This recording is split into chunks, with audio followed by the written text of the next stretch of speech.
இன்னைக்கு நம்ம பார்க்க போற சம்பவம் என்னன்னா, இந்த உலக வரலாற்றிலே வாழ்ந்த அளவுக்கு அதிகமான உயரம் மற்றும் உருவம் கொண்ட மிகப்பெரிய மனிதர்களை பத்தி தான் இந்த வீடியோல பார்க்க போறோம். வீடியோக்குள்ளாடி போறதுக்கு முன்னாடி நம்ம சேனலை சப்ஸ்கிரைப் பண்ணாதவங்க சப்ஸ்கிரைப் பண்ணிருங்க. அப்படியே நம்ம இன்ஸ்டாகிராம் சேனல் லிங்கையும் பயோல இருக்குது, அதையும் மறக்காம ஃபாலோ பண்ணிருங்க. வாங்க வீடியோக்குள்ளாடி போகலாம்.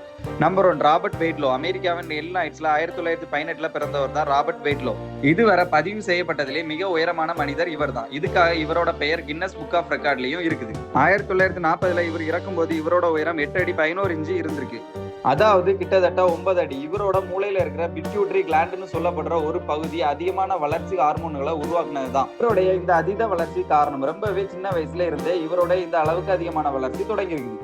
இவருடைய 8வது வயசுலேயே 5 அடி 11 இன்ச்சு இருந்த இவரோட அப்பாவை விடவும் இவர் ரொம்பவே உயரமா இருந்திருக்காரு. தன்னோட உயரத்தாலே ஃபேமஸ் ஆன வெய்ட்லோ அமெரிக்காவின் சர்க்கஸ் ஒன்ல சேர்ந்து அமெரிக்கா முழுக்க டூரும் போயிருக்காரு. இதுல இவருக்கு இன்னும் புகழும் அதிக ரசிகர்களும் கிடைச்சிருக்காங்க. அமெரிக்காவை சார்ந்த ஷூ கம்பெனி ஒன்று வேக்லோக்காகவே ஒரு மிகப்பெரிய ஷூவையும் தயாரிச்சு கொடுத்துருக்காங்க. பொதுவாகவே உயரமா இருக்கிறவங்களுக்கு உடம்புகள்ல சில பிரச்சனைகளும் இருக்கும். அது இவருக்கும் இருந்திருக்கு. உடல் எடையால அவரோட கால்கள் ரொம்பவே வீக்கமா இருந்திருக்கு. இதனாலே நடக்கிறதுக்கு அவர் ஒரு குச்சி ஒன்றை யூஸ் பண்ணி தான் கஷ்டப்பட்டு நடக்க வேண்டியதா இருந்திருக்கு. இதை தவிர்த்து இவ்வளவு பெரிய உடலுக்கு ரத்தத்தை பம்ப் பண்ண இதயமும் ரொம்பவே கஷ்டப்பட வேண்டியதா இருந்திருக்கு. இவருடைய முட்டுப்பகுதியில ஏற்பட்ட இன்ஃபெக்ஷன் காரணமா இவரு இறந்தும் போயிருக்காரு. நம்பர் 2, சுல்தான் கோசன். இவர் 1982 துருக்கியில பிறந்தவர். இன்னைக்கு தேதி வரைக்கும் உயிரோடு இருக்கும் மனிதர்ல மிகவும் உயரமானவர் இவர் தான். இதுக்காகவே இவரோட பேரு டாலஸ்ட் லிவிங் மேன் கின்னஸ் ரெக்கார்ட்லயும் இருக்குது. இவரோட உயரம் 8 அடி 3 அங்குலம். ராபர்ட் வெய்ட்லோ மாதிரியே இவரோட இந்த அதீத வளர்ச்சிக்கும் அதிக அளவு வளர்ச்சி ஹார்மோன் உருவானதுதான் காரணம். இவருடைய பிட்யூட்டரி சுரப்பியில கட்டி இருந்ததுதான் இதுக்கு காரணம்னு சொல்லப்படுது. 2018 இந்த கட்டியை நீக்கிறதுக்கு அப்புறமா தான் இவரோட வளர்ச்சி நின்றுக்குது. இந்த எக்ஸ்ட்ரா ஹைட் காரணமா தனக்கு தேவையான உடைகள் வாங்குறதுல இருந்து ஒரு நல்ல வேலைக்கு செய்யறது வரைக்கும் எல்லாத்துக்குமே அவர் கஷ்டப்பட்டிருக்காரு.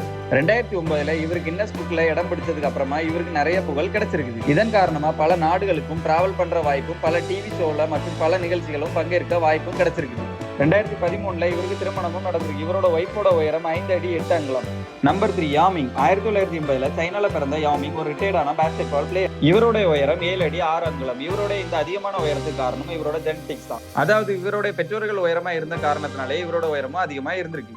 அதாவது இவருடைய அப்பா 6 அடி 7 அங்குலமும் இவரோட அம்மா 6 அடி 3 அங்குலமும் இருந்திருக்காங்க. உயரம் அதிகமா இருந்ததுனாலேயே சைனாவோட பாஸ்கெட்பால் டீம்ல ஒன்றுல விளையாடி இருந்திருக்காரு. இவருடைய உயரத்தையும் திறமையும் பார்த்த NBA இவரை NBA-க்குள்ளாடி எடுத்திருக்காங்க.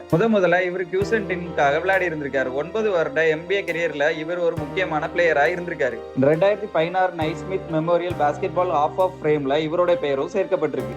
பாஸ்கெட் பாலை தவிர்த்து இவர் ஒரு இயற்கை ஆர்வலராகவும் இருந்திருக்காரு. இவருடைய NBA கரியர் காரணமா சைனாவோட பாஸ்கெட் பால்ல ஃபேமஸ் ஆனதோட உலக அளவுல பாஸ்கெட் பால் விளையாட்டை கொண்டு போகவும் அது உதவியா இருந்திருக்கு. வீடியோ பிடிச்சிருந்தா லைக் பண்ணுங்க. இந்த வீடியோ பத்தி நீங்க என்ன நினைக்கிறீங்கன்னு கமெண்ட்ல சொல்லுங்க. பாய்.